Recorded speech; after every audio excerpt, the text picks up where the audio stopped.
Typee by Herman Melville. Chapter 6. Early the next morning the starboard watch were mustered upon the quarterdeck, and our worthy captain, standing in the cabin gangway, harangued us as follows. Now, men, as we are just off a 6 months' cruise, and have got through most all our work in port here, I suppose you want to go ashore. Well, I mean to give your watch liberty today, so you may get ready as soon as you please and go, but understand this. I am going to give you liberty because I suppose you would growl like so many old quarter-gunners if I didn't. At the same time, if you'll take my advice, every mother's son of you will stay aboard, and keep out of the way of the bloody cannibals altogether. 10 to 1, men. If you go ashore, you will get into some infernal row, and that will be the end of you. For if those tattooed scoundrels get you a little ways back into their valleys, they'll nab you. That you may be certain of. Plenty of white men have gone ashore here and never been seen any more. There was the old Dido. She put in here about 2 years ago,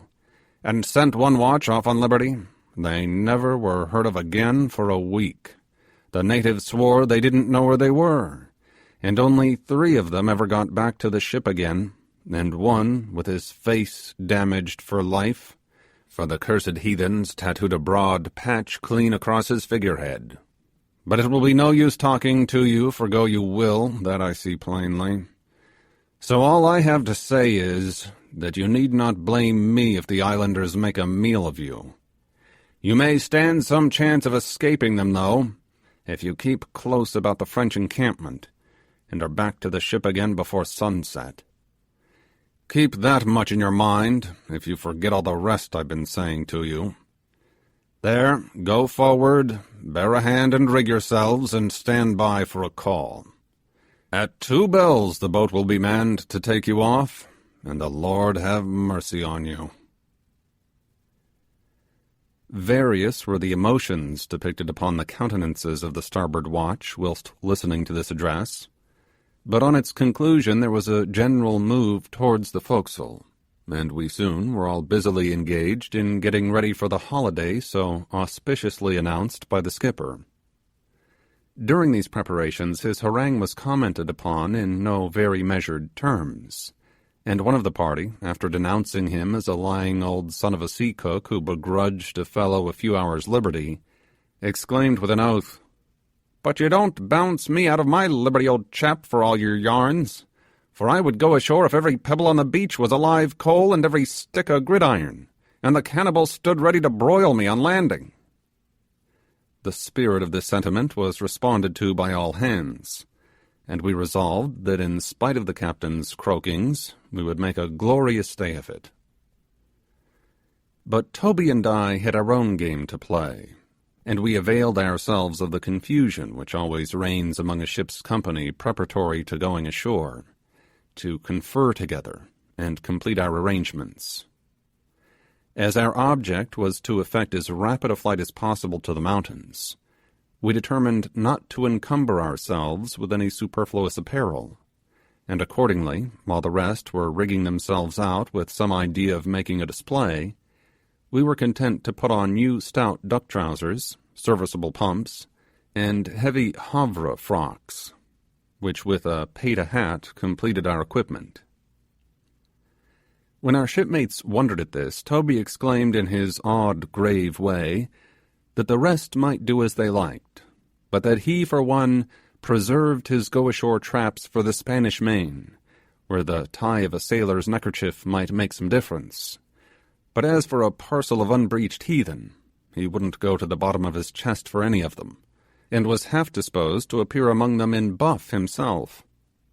The men laughed at what they thought was one of his strange conceits, and so we escaped suspicion. It may appear singular that we should have been thus on our guard with our own shipmates, but there were some among us who, had they possessed the least inkling of our project, would, for a paltry hope of reward, have immediately communicated it to the captain. As soon as 2 bells were struck, The word was passed for the Liberty men to get into the boat.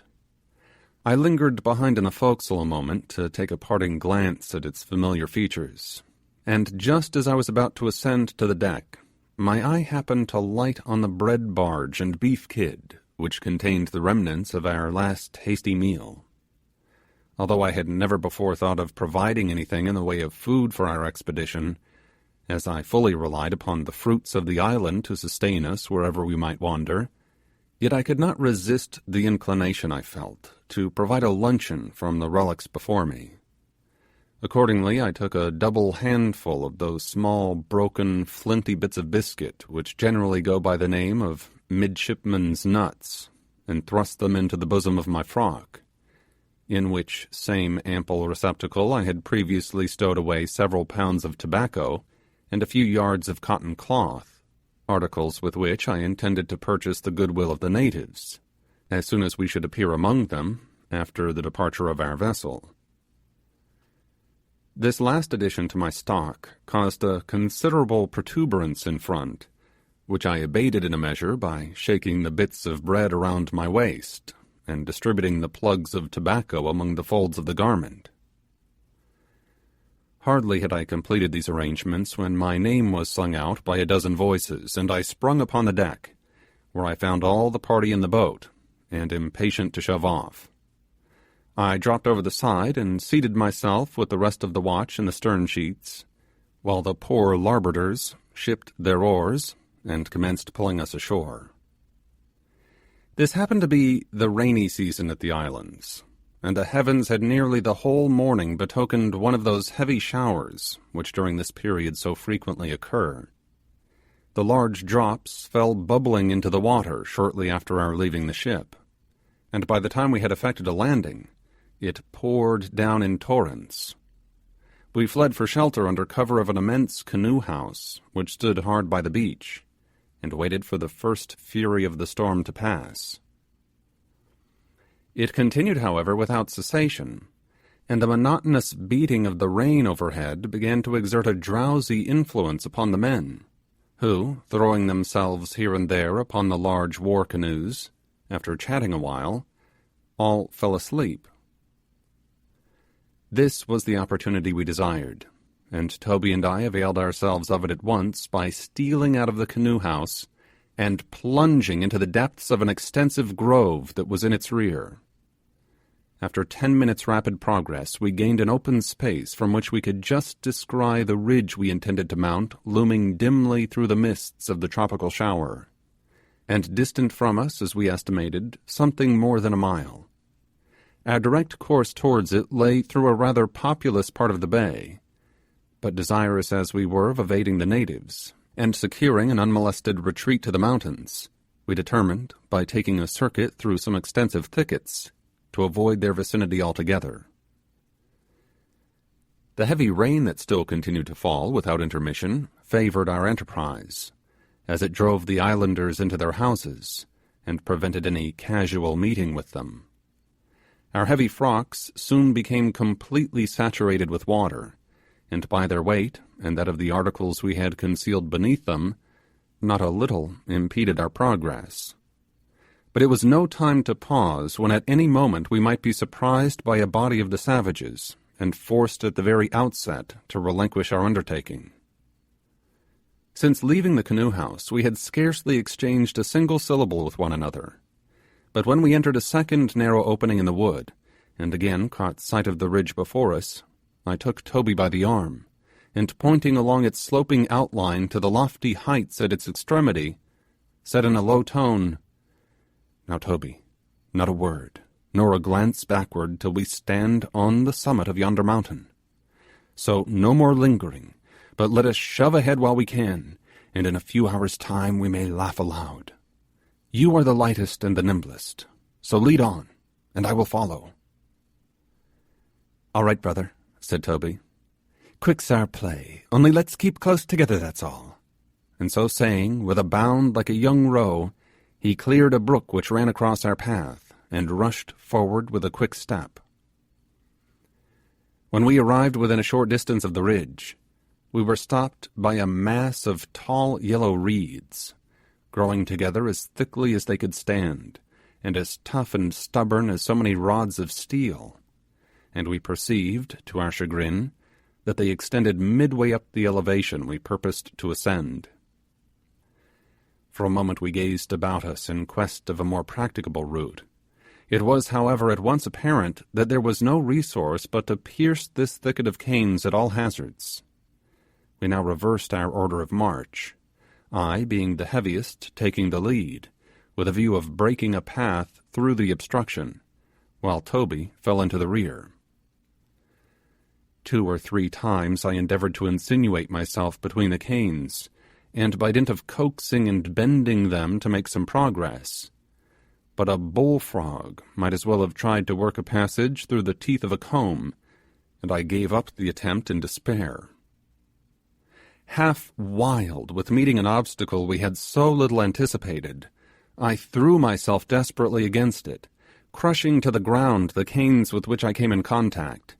and rising to my feet again, repeated the action with like effect. 20 minutes of this violent exercise almost exhausted me, but it carried us some way into the thicket, when Toby, who had been reaping the benefit of my labours by following close at my heels, proposed to become pioneer in turn, and accordingly passed ahead with a view of affording me a respite from my exertions. As, however, with his slight frame he made but bad work of it, I was soon obliged to resume my old place again. On we toiled, the perspiration starting from our bodies in floods, our limbs torn and lacerated with the splintered fragments of the broken canes, until we had proceeded perhaps as far as the middle of the break, when suddenly it ceased raining, and the atmosphere around us became close and sultry beyond expression. The elasticity of the reeds, quickly recovering from the temporary pressure of our bodies, caused them to spring back to their original position, so that they closed in upon us as we advanced, and prevented the circulation of the little air which might otherwise have reached us. Besides this, their great height completely shut us out from the view of surrounding objects, and we were not certain but that we might have been going all the time in a wrong direction. Fatigued with my long-continued efforts, and panting for breath, I felt myself completely incapacitated for any further exertion. I rolled up the sleeve of my frock, and squeezed the moisture it contained into my parched mouth. But the few drops I managed to obtain gave me little relief, and I sunk down for a moment with a sort of dogged apathy, from which I was aroused by Toby, who had devised a plan to free us from the net in which we had become entangled. He was laying about him lustily with his sheath knife, lopping the canes right and left, like a reaper, and soon made quite a clearing around us. This sight reanimated me, and seizing my own knife, I hacked and hewed away without mercy. But alas, the farther we advanced, the thicker and taller, and apparently the more interminable, the reeds became. I began to think we were fairly snared, and had almost made up my mind that without a pair of wings we should never be able to escape from the toils, when all at once I discerned a peep of daylight through the canes on my right, and, communicating the joyful tidings to Toby, we both fell to with fresh spirit, and speedily opening a passage towards it, we found ourselves clear of perplexities, and in the near vicinity of the ridge. After resting for a few moments, we began the ascent, and after a little vigorous climbing, found ourselves close to its summit. Instead, however, of walking along its ridge, where we should have been in full view of the natives in the vales beneath,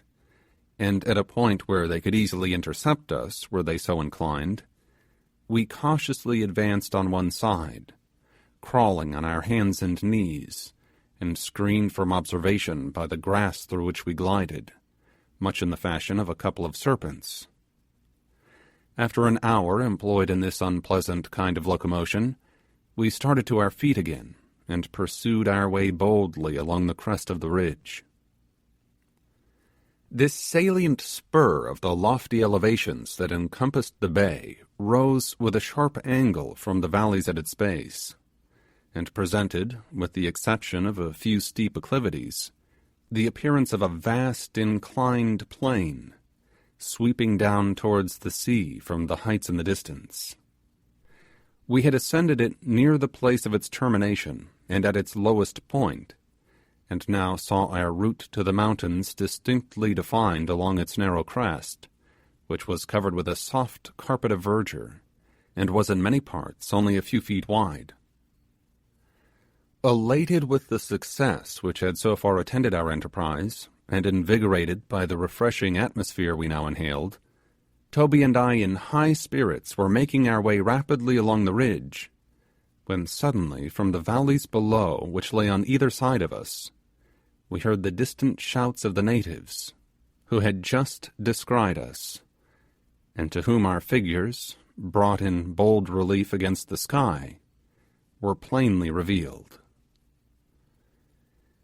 Glancing our eyes into these valleys, we perceived their savage inhabitants hurrying to and fro, seemingly under the influence of some sudden alarm, and appearing to the eye scarcely bigger than so many pygmies,